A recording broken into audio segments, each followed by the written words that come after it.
কি সুন্দর পাখির ডাক, মন একেবারে জুড়িয়ে গেল।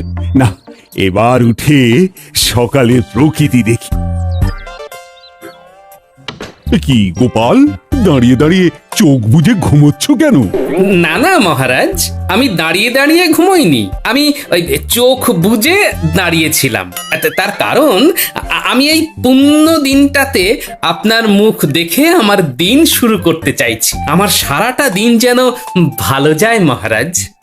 আজ আবার কিসের পুণ্যদিন? শুভ জন্মদিন মহারাজ। ও, আজ আমার জন্মদিন? এই দেখো, আমি জানি না আজ আমার জন্মদিন। হ্যাঁ, সবাই জানে মহারাজ যে আপনার আজ জন্মদিন। বাবা গোপাল, এত সকালে? ওই একটি উদ্দেশ্য রানীমা, মহারাজকে জন্মদিনে প্রথম শুভেচ্ছা জানানোর জন্যই এত সকালে এসেছি। তার সাথে এই সকালে আপনাকেও প্রাতঃ প্রণাম জানাই। দেখলেন মহারাজ, গোপাল আপনাকে কত ভালোবাসে। এটা ঠিক বলেছ, গোপাল আমায় খুব ভালোবাসে। মহারাজ আর আমার রানীমা, আপনারা দুজন আমার আদর্শ, এই গোটা কৃষ্ণনগরের অত্যন্ত শ্রদ্ধার। তাই আজ আমার এক কাজে দুই কাজ হয়ে গেল। এবার আমি আসি। আরে এত সকালে এসেছো, শুধু মুখে তো যেতে দেব না।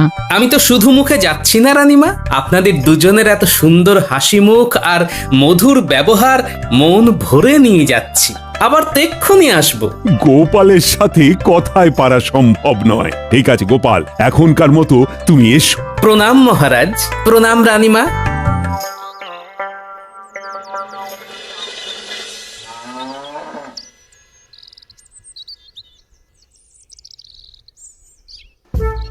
ও, এই সাত সকালে কোথায় গেল রে বাবা? এইভাবে না জানিয়ে কেউ যায়? কোথায় গেল, কোথায় গেল, কোথায় গেল রে বাবা? এসে গেছি, এসে গেছি, একদম চিন্তা করো না। এই এত সকালে গিয়েছি রে কোথায়? মহারাজ দর্শনে। শুধু মহারাজ কেন, সাথে রানীমা। কি এমন প্রয়োজন ছিল শুনি যে কাউকে কিছু না জানিয়ে, এমনকি আমাকে না জানিয়ে দরজা খোলা রেখে চলে গেলে? প্রথমেই ক্ষমা চেয়ে নিচ্ছি গিন্নি, তোমাকে না বলে যাবার জন্য। আসলে আজ মহারাজের জন্মদিন, আমি সকলের প্রথম মহারাজকে প্রণাম জানাতে গিয়েছিলাম গিন্নি। ও মা, তাই নাকি গো? আজ মহারাজের জন্মদিন। মহারাজ তোমাকে দেখে খুব খুশি হয়েছেন বলো? খুব খুশি হয়েছেন।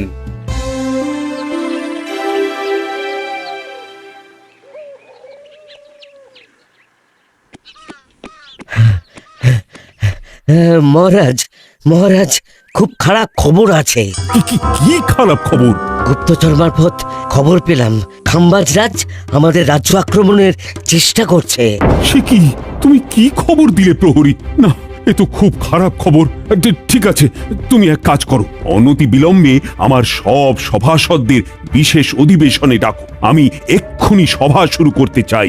যথাজ্ঞা মহারাজ। কি ব্যাপার মহারাজ? প্রহরী কি খবর দিয়ে গেল? খুব খারাপ খবর আছে রানী।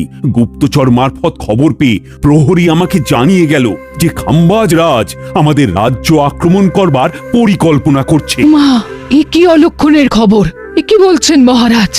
আজ দিনটা এইভাবে যাবে আপনার? কিচ্ছু করার নেই রানী, আমাকে এক্ষুনি অধিবেশন ডাকতে হবে। সকালের খাবারটা খেয়ে যান মহারাজ, আপনার ফলাহার প্রস্তুত। এখন খাবার গলা দিয়ে নামবে না রানী। সেনাপতি মশাই,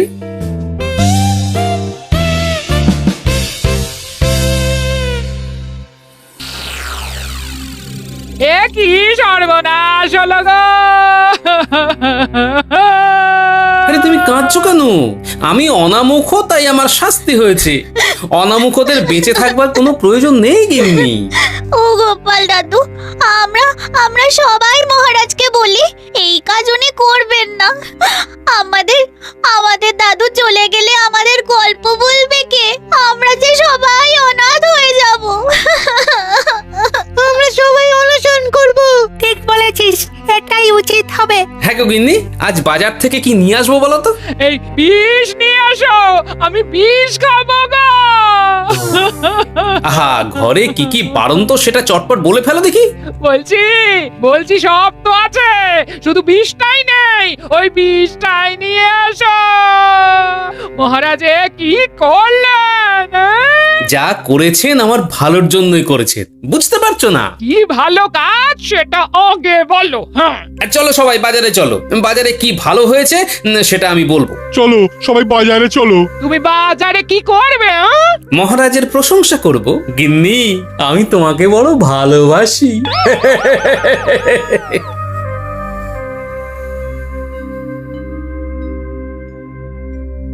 ব্যাপারটা ঠিক ধরতে পারছি না সভাকবি। সত্যি কি গোপাল পাগল? না, বোধ হয় ওর কিছু একটা উদ্দেশ্য আছে। গোপালকে আমি যত চিনি তত বোধ হয় আর কেউ চেনে না। আমাদের শেষ অবধি দেখা উচিত।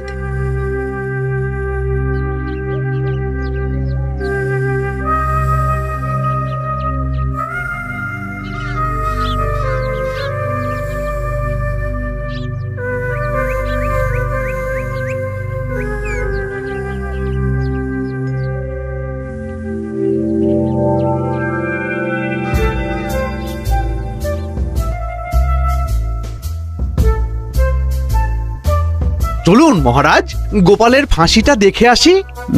বলছি, কাজটা কি ঠিক হলো না? ফাঁসিটা বরং রদ করে দিই। না না মহারাজ, মহারাজ আপনি দুর্বল হবেন না। হব না বলছো? ঠিক আছে, তাহলে হলাম না। চলো। কোথায় যাব মহারাজ? গোপাল বাজারে কি বাজার করছে দেখতে ভীষণ ইচ্ছে করছে। চলো।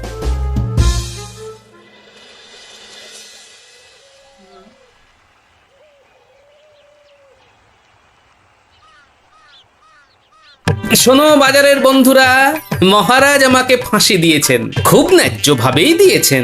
হ্যাঁ, আমি যে অপরাধ করেছি সেটা শাস্তিযোগ্য। গোপাল দাদা, তুমি করেছো কি? আমার অপরাধ হলো মহারাজকে সকালে প্রথম মহারাজের জন্মদিনের শুভেচ্ছা জানানো। সেটা আবার অপরাধ হলো নাকি? হলো না? অপরাধ তো হয়েছে। সকালবেলা আমার মুখ প্রথম দেখার জন্য মহারাজের জীবনে কত বিপর্যয় নেমে এসেছে। ভূমিকম্প হয়েছে, যদিও কোনো ক্ষতি হয়নি। যতবার খেতে গেছেন খাওয়া ভেস্তে গেছে। এটা অপরাধ কম? তোমার মুখ দেখে কারোর খাওয়া নষ্ট হয়েছে, এটা কিরকম কথা হলো? আর তার জন্য ফাঁসি? বাবারে বাবা, গোপালের ফাঁসি দেখবার জন্য তো বেশ ভিড় হয়েছে। কি বলছে শুনি। মহারাজ প্রথমে আমার মুখ দেখে এত বিপর্যয়ের মধ্যে পড়লো, এর কোনো বিচার হবে না? গোপাল দাদু, তুমি কার মুখ প্রথম দেখেছিলে? সে আমি পরে বলবো, বলতে তো হবেই। মহারাজ এটা কি বললো গোপাল?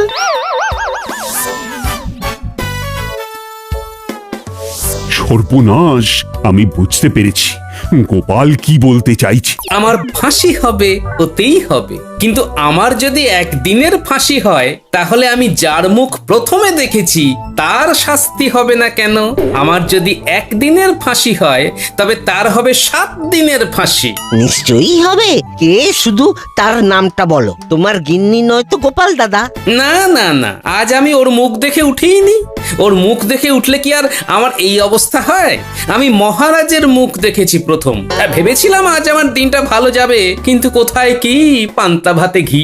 শোনো গোপাল, শোনো, আমি সব বুঝেছি। আমি তোমার ফাঁসি রদ করলাম। তোমার বুদ্ধিতেই আছে সিদ্ধি।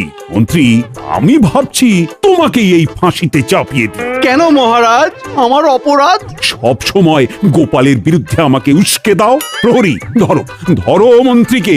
মন্ত্রীকেই আমি 7 দিনের ফাঁসি দেব। এ কি জপলায়তি সজীবতি! ওরে বাবারি! পালাও পালাও! গোপাল, এসো এসো, আমার বুকে এসো। তুমি ছাড়া আমার কোনো গতি নেই। বলো সবাই, গোপালের জয়, জয় গোপালের জয়। জয় গোপালের জয়! সাবস্ক্রাইব করে দিন ভাই, আর বেলটা বাজাতেও ভুলবেন না, না হলে মজা মিস করবেন।